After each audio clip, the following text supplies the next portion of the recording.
হারিয়ে গেল এবং হারিয়ে যাওয়ার পর ওই পশুটিকে 1 সপ্তাহ পর পাওয়া গেল। এমন জায়গায় পাওয়া গেল যেখানে নাপাকি আছে এবং পশুটি নাপাকিও পেয়েছে। এখন এই পশুর হুকুম কি?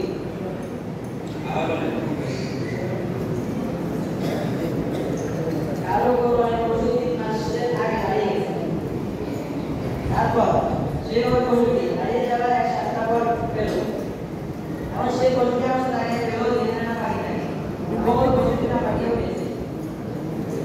এখন এই পশুটি না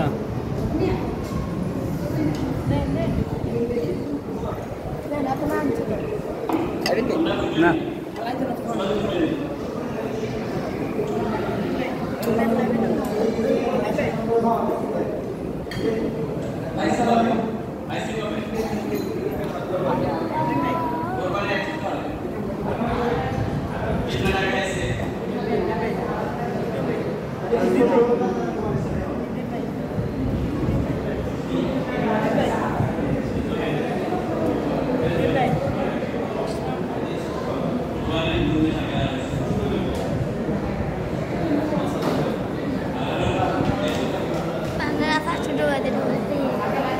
প্রশ্নটি হলো কোন এক ব্যক্তি 3 মাস আগে পশু ক্রয় করছে, কিন্তু ওই পশুটা ক্রয় করার পর পশুটা হারিয়ে গেছে। হারিয়ে যাওয়ার 1 সপ্তাহ পরে ওই পশুটা পাইছে। এখন প্রশ্ন হলো পশুটা যে জায়গায় পাইছে ওই জায়গায় নাপাকি ছিল এবং পশুটা নাপাকি দিয়েছে। এখন জানার বিষয় হলো এই পশু দ্বারা কোরবানির হুকুম কি? বলেন হবে কিভাবে হবে? আমাদের না কিভাবে বুঝতে তো মানে হবে কিন্তু সে অভ্যস্ত নয়। দ্বিতীয় কথা হলো এখানে মাথাটা যেটা আপনারা প্রশ্ন করতে চেয়েছেন সেটা হলো যদি কোনো পশু একেবারে ছোটকাল থেকে আপনার অভ্যস্ত থাকে এবং তাকে কোরবানি দেওয়ার সময় কোরবানি দেওয়া হয় তখন ওই পশুটা কি প্রশ্নে এটাই যেটা কইছে এটাই।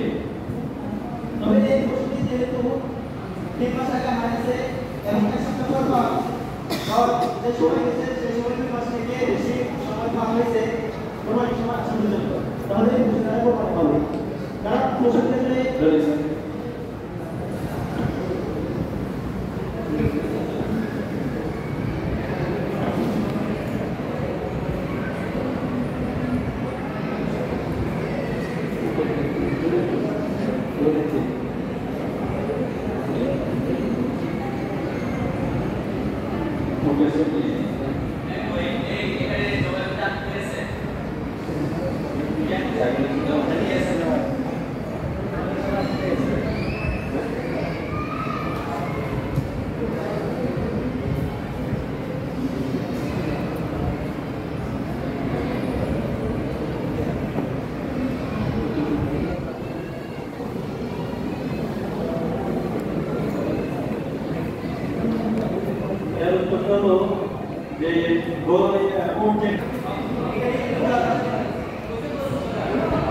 আমি পশু এখানে পাইছেন আপনারা বলছেন 3 মাস আগে হারাইছে 1 সপ্তাহ পর পাইছে।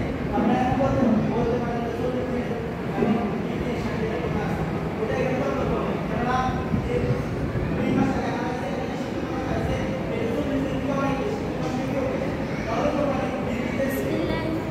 আর আপনারা যে প্রশ্নটা করছেন যে কি করলে মালা বলতে দিব বেশ দূরে মালা বলতে দিব বেশ দূরে বলেছে